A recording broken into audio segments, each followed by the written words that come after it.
Bien, Madame la Présidente, Monsieur le Ministre, mes chers collègues, est-il vraiment utile de débattre en séance d'une convention fiscale entre la France et le Botswana? Cette question nous traverse sans doute parfois l'esprit. En effet, les échanges commerciaux entre nos deux pays sont très modestes.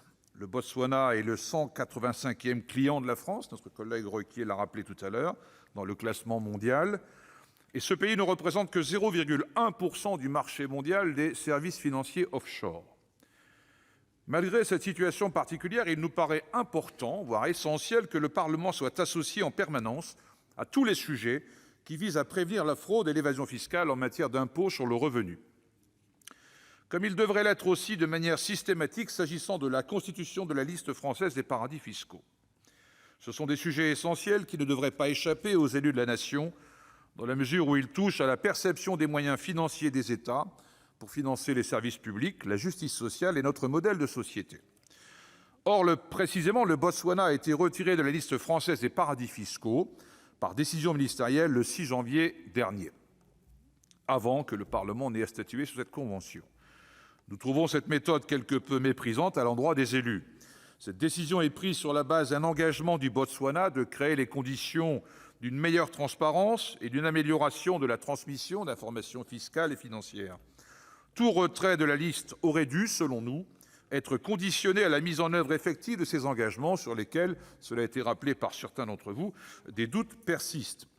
J'hésite à ce stade entre deux citations, celle de saint Thomas qui ne croit que ce qu'il voit, ou celle de Friedrich Engels qui disait « La preuve du pudding, c'est qu'on le mange ». C'est l'une des raisons qui nous amène à émettre une forte réserve sur la signature de cette convention. Nous avons d'ailleurs noté les propos de notre collègue Vincent Delahaye, rapporteur, en commission des finances la semaine dernière, rappelé ce matin, qui faisait part de certaines interrogations que nous partageons, d'abord sur la tenue des engagements du Botswana, et par ailleurs sur le fait que le Botswana figure aujourd'hui sur la liste grise des paradis fiscaux de l'Union européenne. Cette cacophonie nuit, selon nous, à l'efficacité de la lutte internationale contre l'évasion fiscale. Ces éléments de fond nous font douter de l'efficacité des conventions fiscales bilatérales. La lutte contre l'évasion fiscale doit être traitée, bien évidemment, dans sa dimension multilatérale internationale. Certes, des avancées réelles ont vu le jour ces dernières années, avec l'OCDE, mais cette organisation regroupe moins de 40 États. Des discussions ont lieu lors des G20, des G8, avec les États les plus riches du monde, mais le monde entier compte environ 200 États. C'est pourquoi nous portons toujours cette idée d'une COP de la fiscalité internationale, à l'image de ce qui s'est fait à Paris en 2015 pour le climat. On nous dira que cette idée est utopique et prendra du temps, certes, mais redéfinir les près de 3000 conventions fiscales qui lient les États dans le monde nécessiterait des années de travail. Il nous faut ouvrir le chantier de la coopération fiscale et financière internationale au nom de l'intérêt général. Nous débattons ce matin d'un pays du continent africain, le Botswana. Or, cette région du monde est sans doute celle qui est le plus impactée par les pratiques d'évasion fiscale. Si les recettes fiscales représentent en moyenne 34% du PIB des pays de l'OCDE, elles sont en revanche 2 fois moins importantes dans les pays en développement.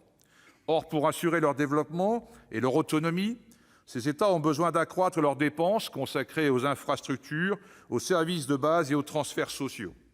Il leur faut donc accroître leurs recettes fiscales. Or, la conférence des Nations Unies sur le commerce et le développement a montré il y a quelque temps que les gouvernements n'ont touché que 17 à 34% environ de la rente issue des activités extractives, par exemple, dominées par de grandes entreprises privées entre 2004 et 2012. Telles sont, Monsieur le Ministre, mes chers collègues, les réserves que nous voulions vous exposer et qui nous amèneront à voter contre l'approbation de cette convention fiscale. Je vous remercie.